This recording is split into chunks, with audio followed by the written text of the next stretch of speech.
সেটি না হয়ে মারা যায় সেটা এটা দুর্ভিক্ষ হতে পারে, কিন্তু দুর্ভিক্ষ ছাড়াও যে এরকম সিচুয়েশন হতে পারে সেটা সেন্ট মার্টিনকে না দেখলে কেউ বুঝতে পারবে না। কারণ এখানে মানুষজন পুরোপুরি ডিপেন্ড করে ট্যুরিজম ব্যবসার সাথে। কেউ ডিরেক্টলি কেউ ইনডিরেক্টলি এটার সাথে জড়িত।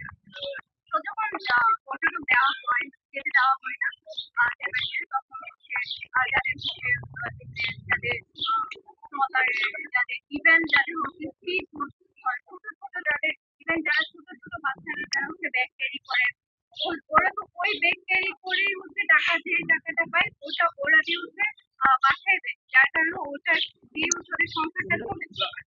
এইটুকু পরিমাণও এখন কেউ সুবিধাটা পায় না যে হচ্ছে সংসার চালানোর যে কস্টিংটা সেটা তো কেউ পাচ্ছে না, যেটা ট্যুরিজম ব্যবসার মতো হয়ে যাওয়ার কারণে।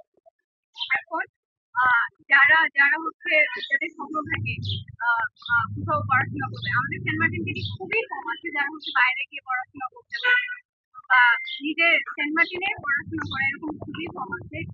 কারণ হচ্ছে ওই যে টাকা পয়সার অভাব, যদি সিস্টেম না থাকে সেক্ষেত্রে পড়াশোনা করে বড় কিছু হবে এটা তো চিন্তা করার সবচেয়ে বড় লাক্সারি একটা আমাদের সেন্ট মার্টিন মানুষের সব ফ্যামিলিতেই হচ্ছে হয় হাত থাকে গরিব যারা থাকে হাত পান্থা ভাত খায় না, এরকম একটা অবস্থা।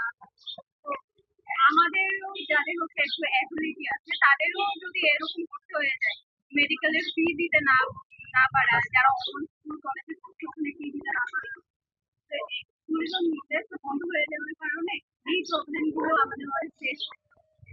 আর পরিবেশ দূষণ রোধ করার জন্য যে পর্যটন ব্যবসা শুরু করে দিয়েছে, কোথায় পরিবেশ দূষণ হয় না বাংলাদেশে? বাংলাদেশের প্রত্যেকটা জায়গায় পরিবেশ দূষণ হয়। ঢাকায় সবচেয়ে বেশি পরিবেশ দূষণ হয়। ঢাকায় কি পরিমাণ পলিউশন, এই পলিউশন এগুলো কি সরকার দেখে না? এসব সরকার দেখে কেউ কিছু করতে পারে না। কিন্তু সেন্ট মার্টিন নিয়েই কিন্তু সবাই এত মাথা যেখানে সেন্ট মার্টিনে আর কোনো ওয়েই নাই, ইনকামের কোনো ওয়ে নাই। এখানে তো অনেক ইনকামের সোর্স আছে, যে যেটা করে জব করে অনেক কিছু করে, কিন্তু সেন্ট মার্টিনের তো একটাই ইনকাম সোর্স, ওটাই যদি বন্ধ করে দেয় তাহলে সেন্ট মার্টিনের মানুষজন চলবে কিভাবে? সেন্ট মার্টিনের মানুষজন খাবে কি? পরিবেশের কথা চিন্তা করার আগে আগে মানুষের কথা চিন্তা করতে, এটা সরকারের যারা মানুষ ওনারা এই রুলস রেগুলেশন করার আগে আগে তো মানুষের কথা ভাবতে, আগে তো ভাবতে যে মানুষ কিভাবে চলবে, মানুষ কিভাবে থাকবে, আগে কিভাবে থাকবে, এগুলো তো আগে চিন্তা করতে। এখন হচ্ছে পলিউশনের ভয় দিয়ে সেন্টমার্টিন টুরিস্ট যাওয়াটা বন্ধ করেছে, পুরোপুরি বন্ধ করেনি, একদিনে 2000 করে ওরকম মনে হয় আমি 2000 করে তাও যেটা যেটা দিয়ে মনে হয় না অন্য কারো ফ্যামিলি চলতে পারলে আমার ফ্যামিলি, আমি আমার যেখানে বড় স্বপ্ন আমি ডাক্তার হবো, আমার একটা স্বপ্ন এটা তো কোনোভাবে পূরণ হওয়া সম্ভব না। আমার মতো আমাকে যারা দেখে যারা হচ্ছে মেডিকেলে পড়তে চায়, ইঞ্জিনিয়ারিং করতে চায়, ওদের কাছে তো আর স্বপ্ন দেখা সম্ভব, সবার স্বপ্নই সেই খবর দেওয়ার মতো।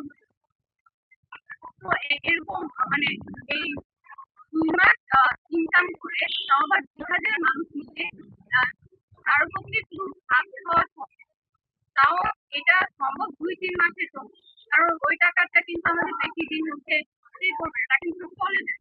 তো ওই টাকা দিয়ে পড়াশোনা খরচ চালানো, নিজের লাইফস্টাইল মেনটেন করা খুবই কষ্ট হয়েছে। আর হচ্ছে সেন্ট মার্টিনে ওটা নিয়ে তো কেউ কথা বলে, এই কথা বলবে শুধু পর্যটন বন্ধ করার। এখানে সেন্ট মার্টিনে চিকিৎসা ব্যবস্থা একটা হসপিটাল আছে যেটা হচ্ছে খরচা বিশিষ্ট হসপিটাল। আমি কেউ খরচা বিশিষ্ট হসপিটালটা ডাক্তার নেই, কেউ নেই, গেলে খুব শুনশান একটা অবস্থা, মনে হয় যে ওখানে কেউ থাকে না, আর কোনো কিছু নাই, ওখানে মানুষজনই থাকে না, কোনো রুগী নেই হসপিটালে, ডাক্তার থাকে না তো রুগী কিভাবে থাকবে? সরকার এগুলো দেখবে না। আর হচ্ছে যখন হচ্ছে কথাটা থাকে আর নর্মাল যখন সিচুয়েশন থাকে, ইমার্জেন্সি ট্রিটমেন্টের কোনো কোনো ইয়াই নেই, ওয়ে নেই ওখানে।